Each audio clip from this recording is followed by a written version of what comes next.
Earth's grain that needs the sap of pleasure and tears rejected the undying rapture's boon, offered to the daughter of infinity her passion flower of love and doom she gave. The previous line told us that Savitri had brought the calm delight that weds one soul to all, the joy that is to be, that can spread itself and give itself to all, the key to the flaming doors of ecstasy, the selflessness, the absolute selflessness of love, which is the secret of joy, of ecstasy. But earth doesn't want it. Earth's grain, it is as if it has to be watered with the play of duality, pleasure and tears. The continuous play of light, joy, power, we cannot bear for long. That is why earth rejected. This is the sacrifice that is done, made over and over again. The divine comes and offers himself or herself and all he or she is and has to man, man rejects. Man can't hold on to it. Man can't be capable of that one single goal. For a very long time, man is a divided being. He is made of different elements. So even in our needs, we need almost pain. We can't feel we can't know what is joy if we don't know what is pain. We need both. We are dual beings. So earth's grain is the plant that has to be watered with the tears of and with pleasure. Rejected that flaming ecstasy that she had come to offer. And instead, what did earth give Savitri? She offered her passion flower of love and doom. The human love that goes always hand in hand with death and loss, inevitably. This is the sacrifice that she has to make. The passion flower, the word passion is not simply intensity of emotion. Passion in its root meaning is suffering, pain, suffering. So earth offers her suffering. And that is part of the, you might say, the passion flower, which is really what Mother has called silence. There is a cross in the center of the flower, if you have seen it. And there is this feeling of the divine who has sacrificed himself, who has come down and accepted to be part of this world of darkness, death, pain, to share in this world, so that by this contact, by this closeness, earth can gradually break out of her darkness and her suffering. That he or she, the avatar, can show the way. So the avatar is not one who is free from pain. If it was to be free from pain, she would not have come down.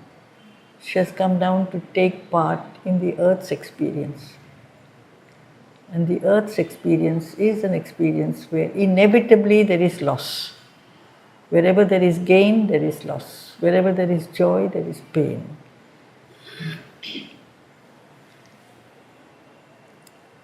Today, she had coming to this particular day, she has come down on earth to lend her light, her joy, her love to man and earth. Man rejects. In vain now seemed the splendid sacrifice. She has done so much for us. What do we do for her? What do we give her? Nothing. We call her only when we are in trouble, when we are in difficulty. Otherwise, we carry on with our daily nature and our daily lives as if there's nothing else that is important. This is how it seemed even for Savitri. She has come down and she has given everything that she was and to earth, so that earth could perhaps accept to feel this gift of love and light and joy and purity that Savitri represents, and slowly open up to light. Has earth done so? Savitri is the mother. Has earth done so? The earth has not yet done so. So here is the line. It is very sad, but this is true. In vain now seemed the splendid sacrifice. The descent of the divine into the human, so that the human can climb up to divinity. But the human refuses to climb up to divinity. So much resistance, so much attachment to our darkness, our error and our pain. So it was as if in vain this splendid sacrifice. A prodigal of her rich divinity, herself and all she was, she had lent to men, hoping her greater being to implant, and in their bodies lives acclimatize, that heaven might native grow on mortal soil. This is why she had come. A prodigal is one who spends without measure. She has given everything without calculating, without any kind of measure or conditions. What had she given? Herself, her rich divinity. She had given so that she wanted this nature to become part of our human nature, hoping her greater being to implant right into the body, to be able to accept, to grow out of our attachment to inertia, to inconscience, to resistance, which is there in the fabric of matter. In man there is a soul, there is a spirit which can, and which sometimes does open to light, to aspiration, to some kind of a divine, you might say, aspiration. But what about the lower nature? What about the ignorance, the inconscience, the resistance, the opposition, the hostility, the indifference most of all? This inertia is so dull, so heavy. That is why we feel that we have to leave this physical existence, this material world, and retire into some kind of a spiritual atmosphere of the soul. As if this earthly nature cannot change. But this earthly nature has been created by the divine also. Why does this obstinate nature in man or in his physical material characteristic, this refusal to break out of its weaknesses, its incapacities, the final failure is death. There is somewhere, there is a pull, a downward pull that drags man down. And in their bodies' lives, acclimatize, to become accustomed to so that it becomes part of our daily climate, like a natural condition, so that heaven might native grow on mortal soil. The distance between heaven and earth doesn't have to be. But there is. Why? We are children of the divine. Why is there such a distance? Why do we say we are mortals when we have been created by the immortal and we are children of immortality? Somewhere we don't believe it. We don't accept it. We relate ourselves to our lower existence. Say we are human, we are not divine. Is there a difference? Is not man a being who is moving towards divinity if he wants to? He is in, you might say, early preliminary stages from the lower so that he can climb from the lower to the higher? Or must he always remain completely trapped in his lower nature so that the soul always has to finally withdraw?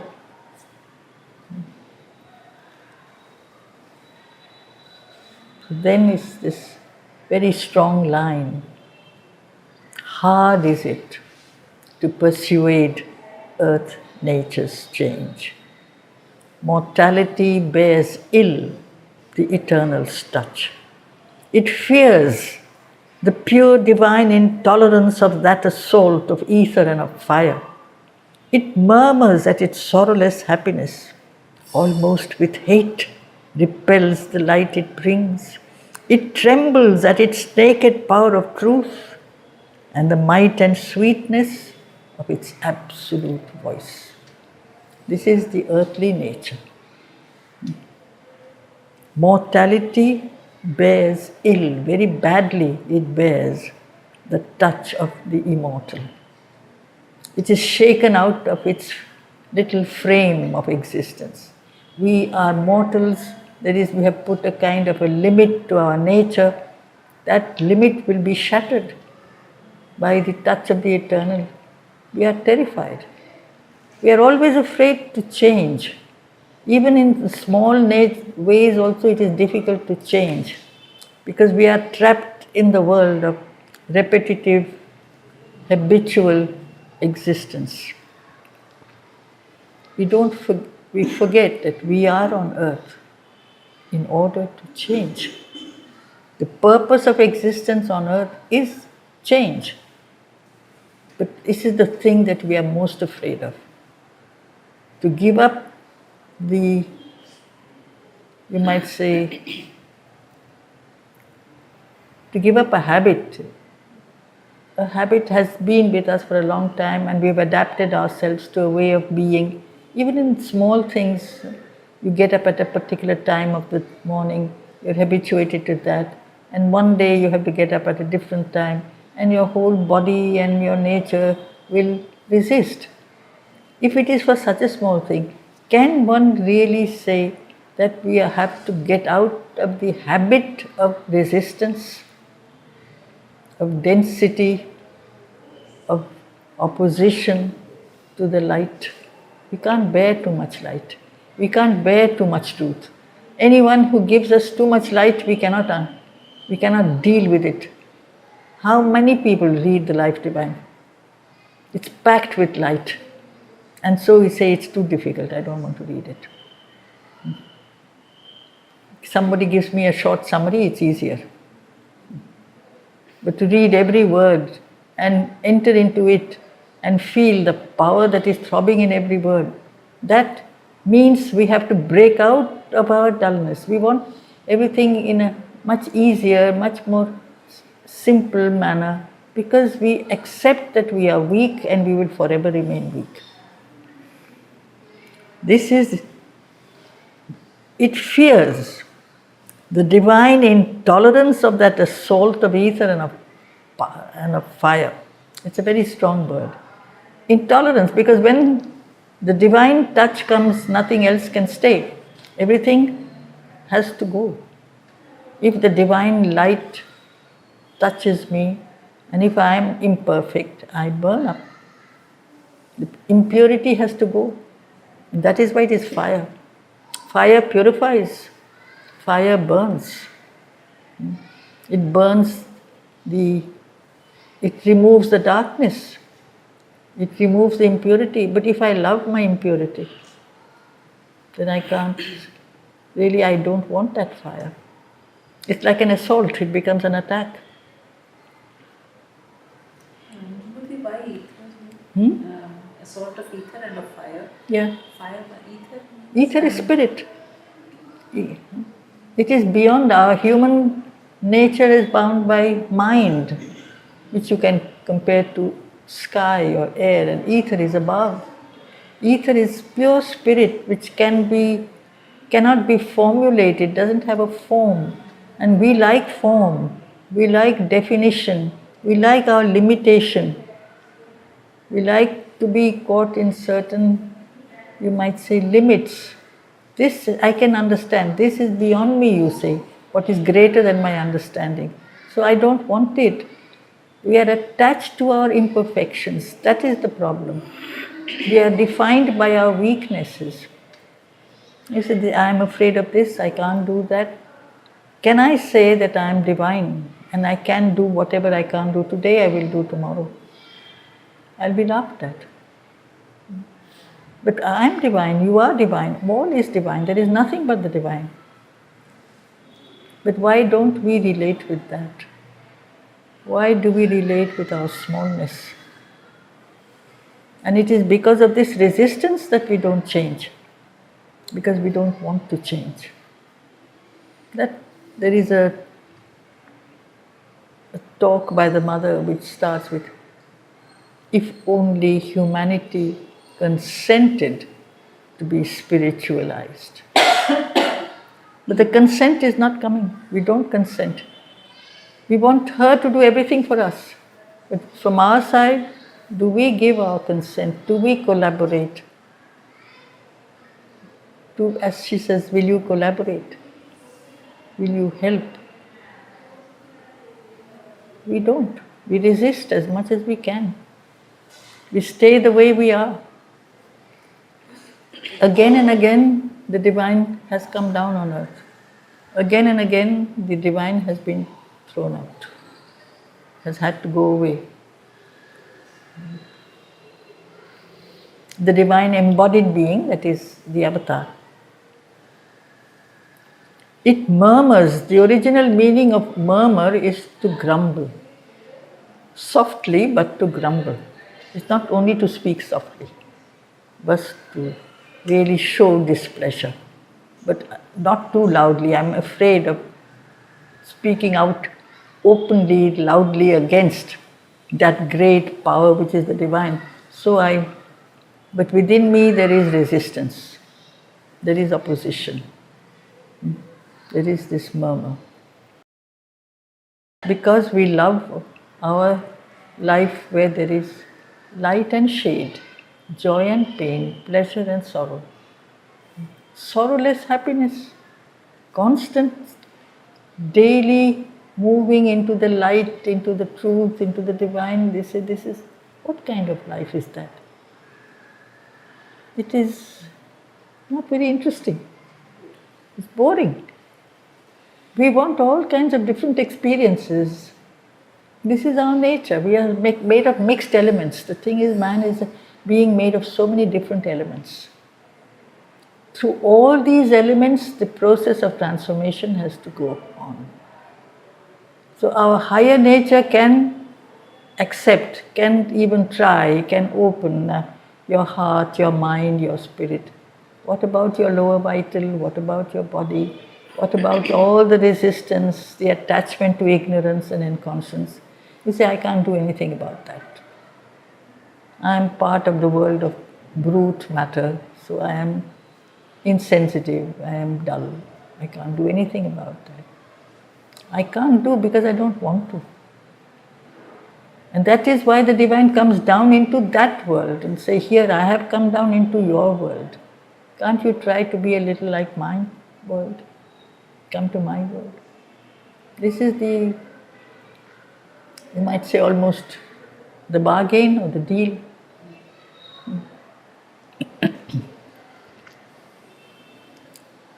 Almost with hate, repels the light it brings. You see, it's so strong. It trembles at its naked power of truth. We don't really know what is truth. All the truth that we speak is covered by our own understanding, our nature. There is limitation, there is often hypocrisy, falsehood, duplicity. We put all kinds of coverings, veils, to be able to face the truth without fear, completely free of ego. That's the problem. The whole problem comes from the ego. Completely free from what we understand as truth. Each one of us has his or her own definition of what is right, what is true, what is good, what is beautiful. And it varies from moment to moment, from person to person. There is only one truth, the Supreme, that is there in all things. But we have so many veils in our mind, in front of our eyes, in front of our natures, that we cannot look at the truth. We don't dare. If we could remove those veils of half knowledge, of error, of ignorance, of prejudice, of preference, preconceived ideas, which we think we are superior beings, we have a mind, so we have made ready-made notions and ideas. They are preconceived ideas. They come in the way of a direct contact with knowledge, with truth. If I want to know something, I have to become blank, empty. Then I can reflect the truth, like a clean, clear, quiet sheet of water without a ripple. It can really, in that water, you can see the sun. Because the water is absolutely quiet, clean, pure, transparent. Can we become like that? We have to make our natures pure, transparent, free from ego, free from all the lower movements. We hate that. We don't want it. Then we say, otherwise I won't be me. I'll lose myself. And we are attached to that self. So almost with hate repels the light it brings. It trembles at its naked power of truth and the might and sweetness of its absolute voice. The two words often don't go together. Might and sweetness. That all-powerful voice, which is force, but which is also love, which is sustaining all things, supporting the whole universe, the infinite grace that is there, which we refuse to acknowledge. So when a being like that comes down from above, the earth responds by, every action has a reaction, we know in the physical world. The reaction from below is to hit back. So earth hits back at the messenger, inflicting on the heights the abysm's law. It sullies with its mire heaven's messengers. To sully is to make dirty. So the messenger of light is darkened. With the dirt, with the refusal to believe, the lack of faith, which is really an attachment to ignorance. We don't have faith, that is to say, we don't believe that we can change. We are attached to ourselves. Its thorns of fallen nature are the defense it turns against the Savior hands of grace. It meets the sons of God with death and pain. This is the response of the earth. Each and every avatar has gone through this. Its thorns of fallen nature are the defense it turns. It's like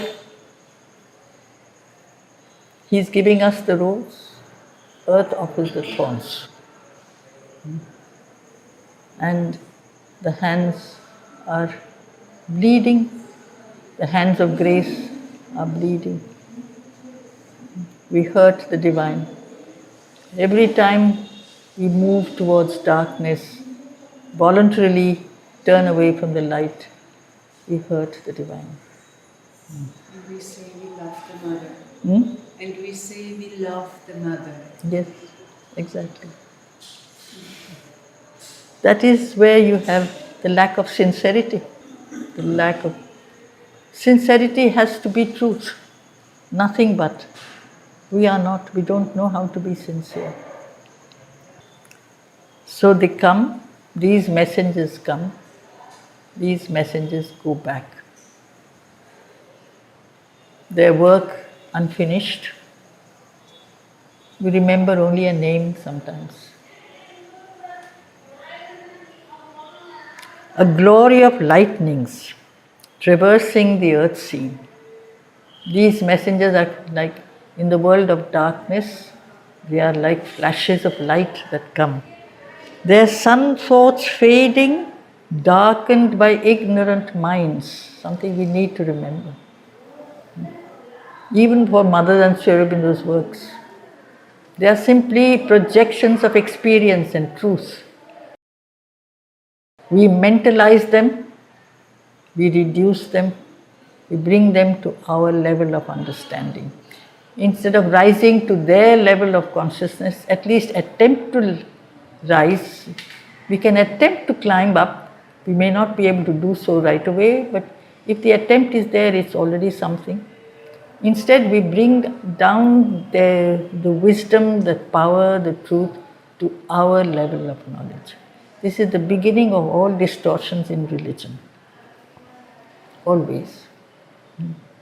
We bring the truth to this framework of my understanding is small, the truth is vast, I reduce it to my range. This is what is true, this is what he has said, this is what she has said, and that's all.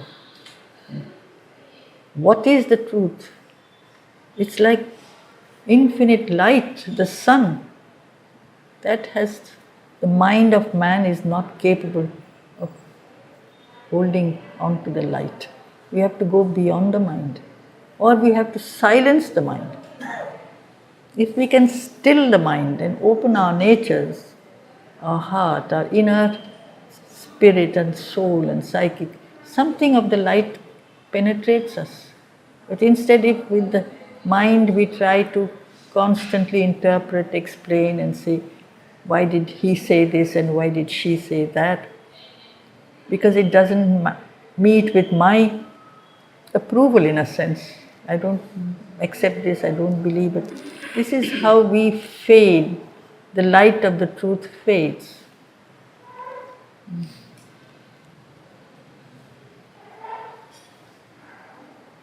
Darkened by ignorant minds. And sometimes these are the pundits, these are the teachers, the priests. Their work betrayed. So the teaching that they have come to give, man has distorted it. Their good to evil turned. The cross their payment, for the crown they gave. Only they leave behind a splendid name.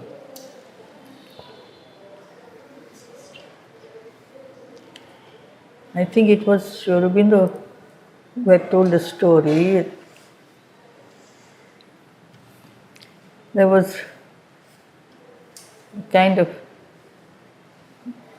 it's a story of a meeting between the different avatars in the higher worlds, and they're looking down on the world where Buddha has taught, where Christ has taught, where Krishna has taught, where Islam and Muhammad has done his work. And each one has come to give some kind of new light, and they say that this is the world this is the teaching I gave. Is this the truth? What I have noticed, I don't take responsibility for this kind of behavior. I never taught these things. Because in the name of, say, the Catholic Church, to be Catholic in English means to be generous, to be wide. They have become narrow, strict. So Christ said, I never said this. I'm withdrawing from this. In my name, this is being done. This is the whole problem. And the clash between different Buddhists, and the Buddha says, no. The Hinayana and the Mahayana, no, I never said anything like that. I withdraw from this. So you see, this is what we are all the time doing. We bring down the truth, and there is so much debate, clash, quarrels, sometimes wars, battles that take place in the name of God, in the name of religion.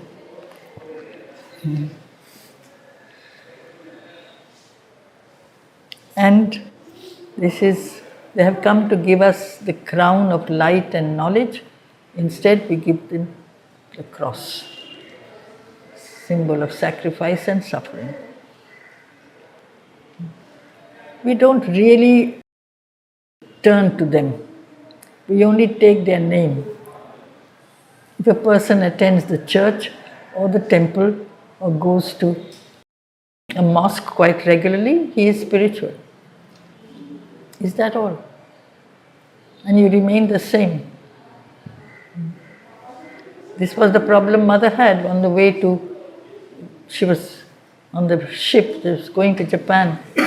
There were missionaries who used to hold sermons on Sundays because it was a long journey, it would take 3 months.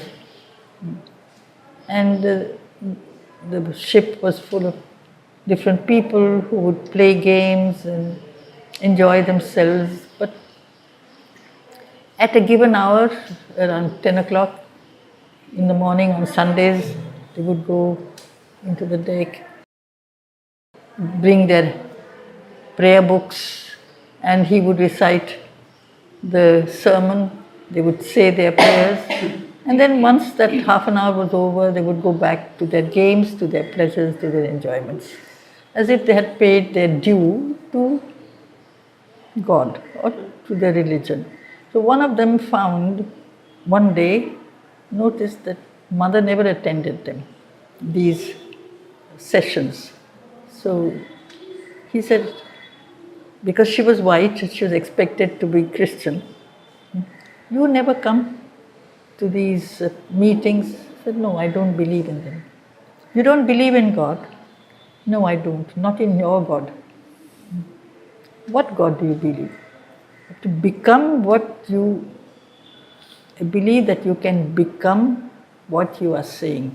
Just saying words doesn't make any difference, doesn't make any sense. You mean you can become the divine? I said, yes. If that secret I can find, then I will attend the meeting. But that is not possible. That's why I'm not interested. I don't attend the meetings. And you're going to give this kind of knowledge to the people of the East, who knew much more, she said, who knew much more of the truth while you were still hanging from trees. So this is the truth, or spirituality is experience. It is not simply uttering a name or uttering a mantra. Just uttering it is really not what is required. It is to become what you are saying. To live that is the main thing. A fire has come and touched men's hearts and gone. A few have caught flame and risen to greater life. Just a few. So this is about, it's a universal description. It is not about Savitri. Now she is back to Savitri, because in this book this is what he does. He alternates. Sometimes he's following this main theme, and then He universalizes, generalizes, and gives the truth that is true for all time, for all things. So, this is what was the reason why Earth had hit back at Savitri. With pain, with death. Why? Too unlike the world she came to help and save. She was not like the others. Her greatness weighed upon its ignorant breast, and from its dim chasms welled a dire return, a portion of its sorrow, struggle, fall. This is what Earth hit back at Savitri. Because she had come from a world of such light and such truth, it was too much for the Earth to bear. Greatness weighed upon its ignorant breast. And we have a love for our ignorance. We don't want to break out of it. To live with grief, to confront death on her road, the mortal's lot became the immortal's share. The immortal is Savitri. She has to go through the mortal's experience. So this is how he's leading us to the end of the canto. The end of the canto is where she knows that she has to face death today. He's building up the whole canto towards that. The narrative also is keeping it up. To live for a whole year, she has lived with this knowledge that she will have to perhaps lose the being she has come on earth to love. To confront death on her road. Death wants him. She will not permit him. That is the main issue. She will not allow that. Because if we go a little further, and we get it later in the book, Satyavan is the soul of the earth. That is still covered by layers of darkness and death. Therefore, Satyavan can be taken by death because he is covered by layers of darkness. He is the soul of the earth. She has come to remove those layers, liberate the soul of the earth, and make a new earth manifest itself, which is really what you get in book 12, the return to earth, to a new liberated earth. Earth liberated from darkness, liberated from death. But that is the whole purpose of the poem. Earth, the soul of the earth, is still covered with density, with darkness. Just like the early morning sun was still covered by night. It's a symbol dawn. So she has to face this, the lot of the mortal, though she is immortal. So death can't touch her, but death will touch him. She knows about it. And she is going through the human experience. She has to, if she has come to really show us the way out of pain, she has to first experience pain. You have to first face the problem if you have to solve the problem. So she is going through this pain herself. Thus trapped in the gin of earthly destinies, awaiting her ordeal's hour, abode. She remained. She knew the hour when she would have to face the challenge. Trapped in this interplay of forces, like, when you weave, you have the threads that go in opposite directions, the warp and the woof, the horizontal threads and the vertical threads. And if, like something is caught, like a fly is caught during that weaving, it is trapped in that. She seems to be trapped like that, in the interplay of different forces. Outcast from her inborn felicity, accepting life's obscure terrestrial rope, because she has become human, accepting the human nature, so that she is outcast from her essential way of life, which is love and light and joy and power and truth. She has accepted to enter into the world of darkness and seem to be part of this world of darkness. Abode is past tense of abide. Abode is a house, but abode is also a verb. She abode. Awaiting her ordeal's hour, she abode.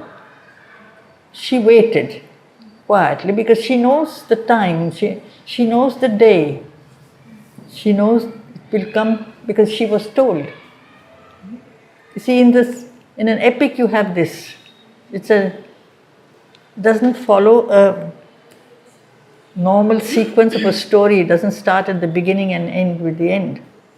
It starts in the middle, goes back to the beginning, goes back to the end. This is an anachronism, it's called, the play of movements of time. The end can be mentioned in the beginning, it is being mentioned in the beginning, the end.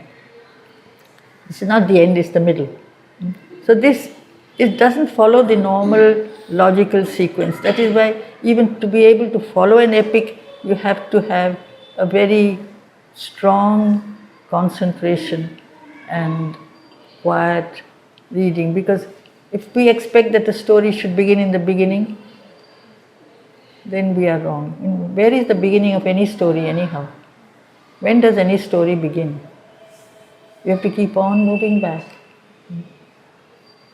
So here she was told that Satyavan would die on such and such a day.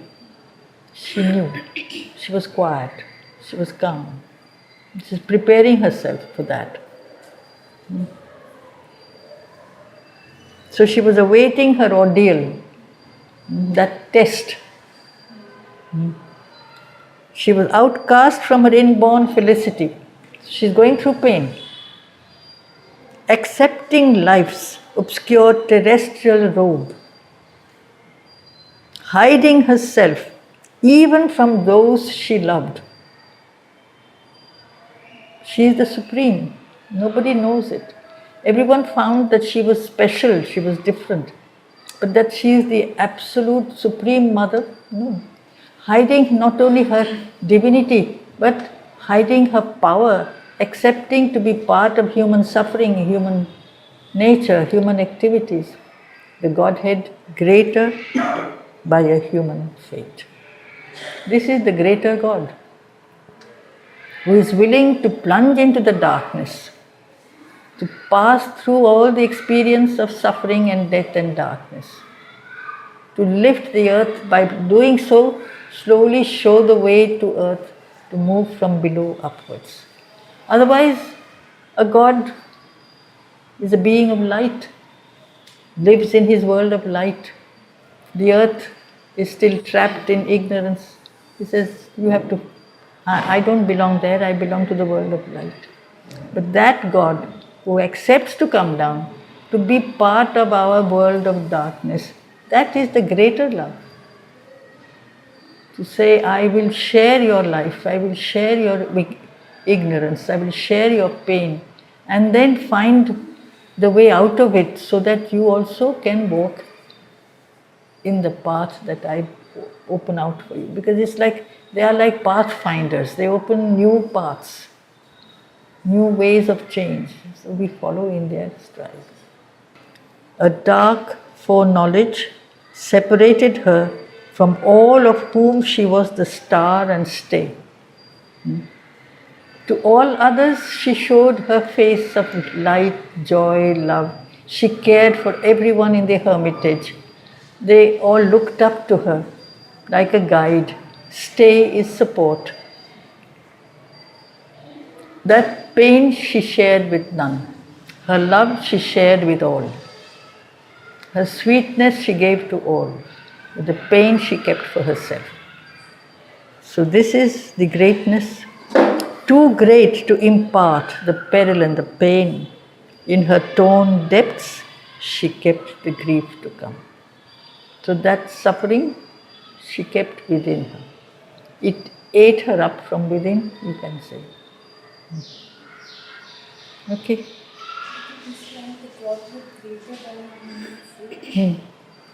That's what I told you, just now.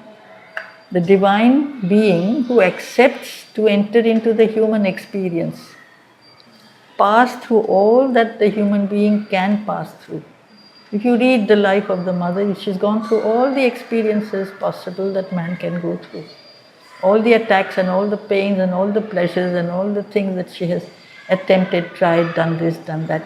Not saying I belong to the world of the eternal, I don't want to enter into this world of time. Why then has she taken birth? She's come into the world of time, entered into all the experiences. All of them were not pleasurable. They were difficult experiences also. But that is the reason why she came. Made her way through all this to find the last answer, the final solution. That is the greater God, who comes down from the world of light into the world of darkness, so that that light that she brings with her, and that light plunges into the darkness, so that the darkness can slowly change from within. This is the involution also of the divine. Okay?